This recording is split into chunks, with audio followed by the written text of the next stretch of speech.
hapon po ay tutunghayan natin kung paano magbigay ang ating bidang Pinoy na si Boy Atienza para tulungan ang ating recipient na si Mr. Santos.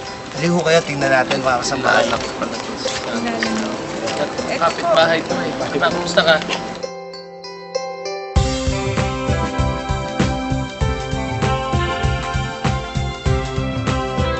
Ano bang ginagawa? Gumagawa ka ng mga plais. Ako'y bumibili nun eh. Di ngayon order ako sa'yo. Ito, gift certificate to Yan, 5,000 yan. Para makabili ka ng pambakal. Para maumpisa mo yung order ko. Ha? Dali mo na lang doon, padala mo doon sa opisina para maikuha natin ng raw materials mo. Ito, bago to eh. Hindi pa ito gamit.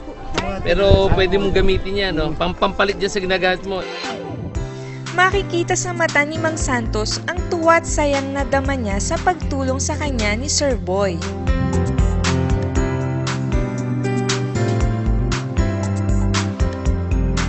Napakalaking tulong po na ibinigay sa atin ang ating bidang Pinoy. Salamat.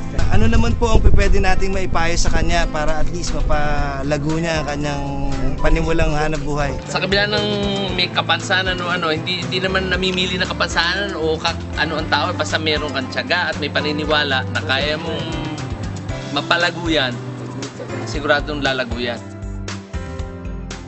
Mula sa naibigay na tulong ni Sir Boy kay Mang Santos, ngayon ay makakagawa na ito ng marami pang plais at masusuportahan na ang pamilya at ang ina.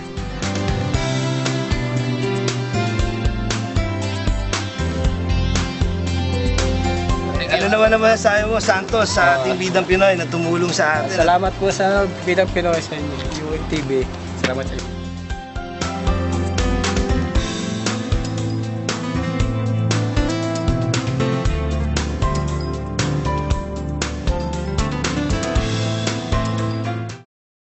Siguradong puno na naman ng impormasyon at inspirasyon ang ating mga kasambahay ngayong hapon.